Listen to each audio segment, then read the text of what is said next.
Here in Cleveland, Donald Trump's campaign slogan, "Make America Great Again," is woven throughout this convention. Monday's theme tonight is "Make America Safe Again." Retired Lieutenant General Michael Flynn is among the headlining speakers. Tomorrow, the convention will focus on the economy. The theme is "Make America Work Again." Trump's running mate Mike Pence speaks Wednesday night. That evening's theme is "Make America First Again." Trump himself is the headliner Thursday. The theme, "Make America One Again," will put the focus on unity. Joining us now are John Heilemann, managing editor of Bloomberg Politics, and Mark McKinnon, former President George W. Bush's chief media advisor.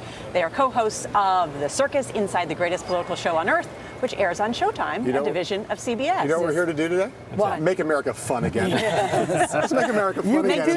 TV great again. It's a lot of fun. You can do that. The morning's fun again. Mark, Mark, I've been with you. I feel like at many of these conventions before, when you were the top advisor for George W. Bush in crafting these conventions. What do you make of what Trump is trying to do and whether he'll succeed? Well, the key to a successful convention is, particularly these days, is to make it unconventional. I mean, every convention I've been involved in, we always sit down and have these meetings and say, this is going to be different. This is going to be out of the box. And what you really want for viewers is for it to be different. And I think that's the one thing that this week will be. I don't think we know how yet, but given this Donald Trump. On the other hand, I've been the guy who's in charge of entertainment for Republican conventions. That's really tough. Once you get past Lee Greenwood and the Oak Ridge Boys, it gets pretty thin pretty quick. Can you change an attitude about a candidate in a convention?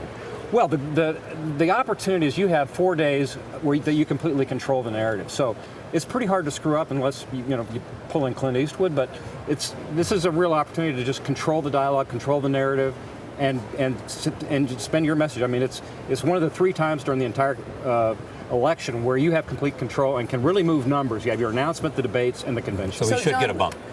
Yeah, you bet. John, what will be the definition of a great convention for Donald Trump at the end by Thursday night?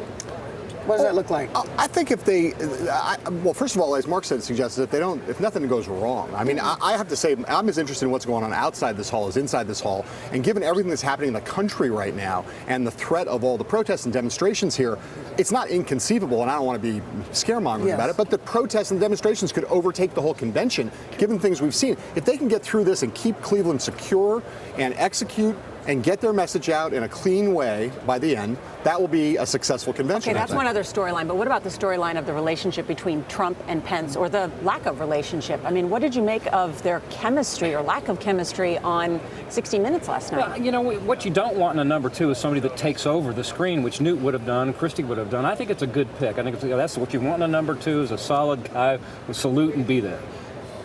But do you want to simply dominate him so that it looks like that he has no air to breathe? I think that Mike Pence is a solid pick, a safe pick, and all the things that, for people who had a question about Donald Trump, Pence is the right pick. They want somebody who's calm, reassuring, and steady. So, John, what does he bring to the table? It was awesome for 60 Minutes to have them on the same screen last night together, because I doubt that they will be on camera together ever again, possibly until election day. But John, I'm not sure that they will know who each other are. But do you ever want an November interview where 8th. the next day they're describing it as excruciating and painful to watch and an awkward marriage? No, but I think I have to say these are all, to me, a little bit. I'm with McKinnon on this point. These are all kind of insider media things. Okay. Like, do voters care about whether there's chemistry? I don't think It they would have really been worse do. if he were stepping on Trump, okay? And voters ultimately vote for the top of the ticket. To the extent that Trump, he did not go with his gut, with Christie or with Gingrich, which I still think is what he wanted to do in his But heart. it's a good sign that he didn't. But he decided to capitulate to It's a rational the notion decision. of party unity, the notion of reassurance, and he's trying to signal, hey, I can be tamed a little bit. So what does Pence bring to the table for you? He's a guy, look, all that matters in selecting a running mate is, does the guy meet the bar of ready to be commander-in-chief on day one? Does the press think he's qualified? No one in the press has raised questions about Pence's qualification. That's a win. Move on. Turn the spotlight back to Trump and back to Hillary Clinton, which is what they want to do. He wants to make the election about Hillary Clinton and Donald Trump. So what Pence goes away fast. That's a win. They're clearly going to beat up on Hillary Clinton and beat up on Bill Clinton during this convention. That's what it's all about. I mean, in the theme for today, Benghazi. Yeah, that's right. Yeah. And then The way for Trump to win this is to make it a total referendum on Hillary Clinton, and that's and what the way this for her convention's to going to be. make a referendum on him. That's what's so ironic That's about where this we are. election. So that's why there will be a race to the bottom. We're going to claw our way to, We're going to claw our way to the bottom. Yeah. And just in the history of conventions, has there been a nominee like Donald Trump that will speak every night? That we're going to hear I Trump actually tonight? think that's one of the smartest things they've done. Yeah. I mean, put that guy on. That's the guy everybody wants to see. Put him on, front and center, every night. Thank you, guys. Thanks. And he would like to do that. So here we go. It's a win-win. Perfect. It's a perfect win-win. win-win for everybody. That's right.